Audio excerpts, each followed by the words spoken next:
Hello and welcome to Non-Stop Wrestling Chat. My name is Barry and this is your Tuesday night Impact review. Yeah guys, we're just going to get right into it, but before we do, don't forget to like and subscribe. Hit that like button, hit the subscribe and hit the bell. When you hit the bell you'll get notified every time I upload a wrestling review, and don't forget to drop a comment on what match you enjoyed this week or from tonight's review. Anyway guys, let's get into this. So we started the show with EC3. So he opened up the show with a cool little promo. Then we had a match that was the X Division Championship. Willie Mack versus Chris Bay. Chris Bay picked up the win, just over 5 minutes. I gave this a 2.5 stars guys. It was like literally middle of the road match. It wasn't anything special and it wasn't the worst match that I've seen.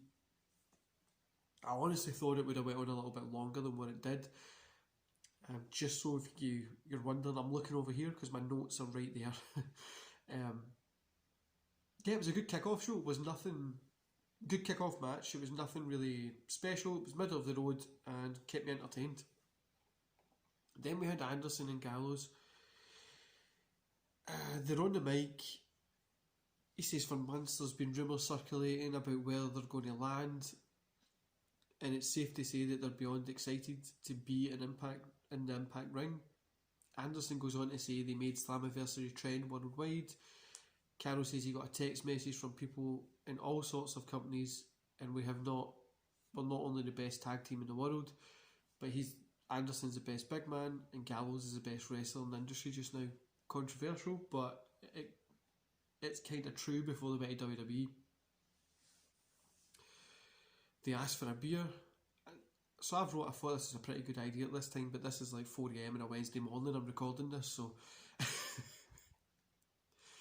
so they go to crap the moment when Austin Ace and Madman Fulton. Austin asks the new guys, they haven't been further introduced, they want them to apologise for what happened. Then there kind of builds into a little brawl, and yeah, that's what happens here. Backstage we have Heath. So he's trying to get in, but they're not allowing him. They ask, does he have a last name? He says he can't use his last name, so it's just Heath at the moment. Then he tries to phone. We see Rhino's phone ringing. Rhino isn't paying attention. He's yelling at Hernandez about the money they split over the last week during the arm wrestle Black Ball. They're going to put it all up on a match tonight. Rhino walks off. So whatever. I don't... Then we had Hogan and Steels versus Havoc and Neva.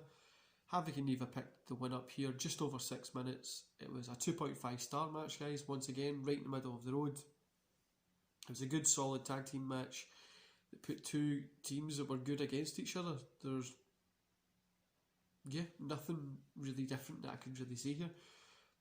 So the Impact flashback moment of the week was Lashley against Edwards for the TNA World title, which led to our new champion's first world title win.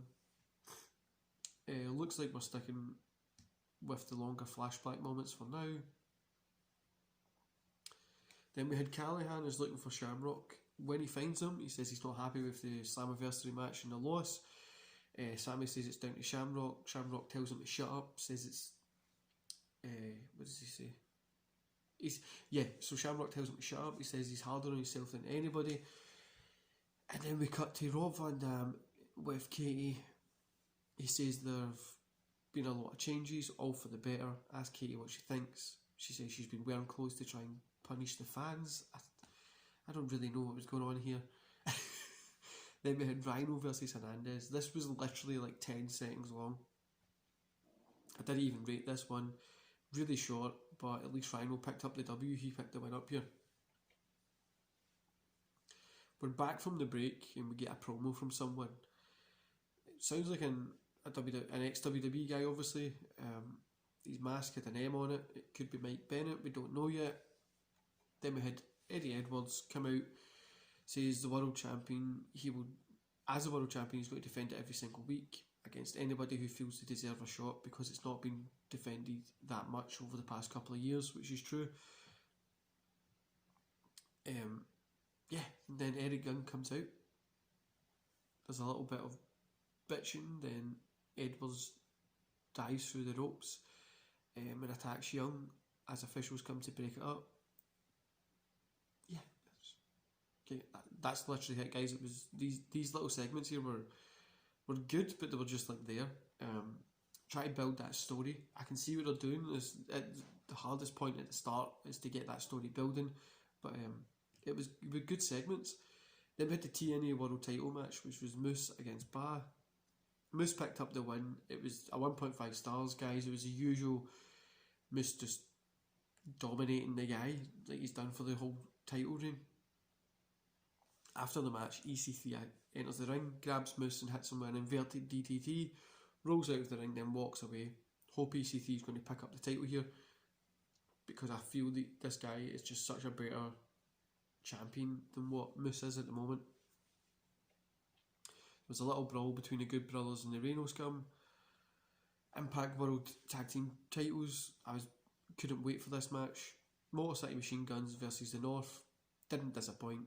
Just over 14 minutes, 3.5 stars. The best match of the night, and so far I'd probably say it was the best match of the week. That was honestly, two teams worked really well together. The Guns picked up the win, but it was a great match. There's nothing else I can say there. Overall, guys, I gave the whole show a 3 stars because I see that what they're doing is they're trying to build new stories, which is good. It's a kind of reset episode, if that makes... Yeah, it's a kind of reset episode, and it was really needed after the major events at Slammiversary, the new people coming in. It means there wasn't much in-ring action, but a lot of set-up storylines, like I've just said. But it was a really solid, good show. Yeah, there was nothing that I could really say. I enjoyed the show. I actually enjoyed some of the segments. Some of them were a little bit roll your eyes, but they're starting storylines to build up to something new, which is good, and that's all we can really ask, is great in-ring wrestling, great out-ring entertainment, and yeah, Impact's becoming a player again. Hopefully. Anyway, guys, I'm going to love yous and leave yous here. Hope that yous drop me a subscribe and a like, maybe hit the bell. Leave a comment, tell me what you thought about Impact, and I'll see you here tomorrow for the Wednesday Night War review, which I'm buzzing for. Hopefully we get some good wrestling, just like Impact tonight on Wednesday. Anyway, guys, I'll see you tomorrow, and enjoy the rest of your day.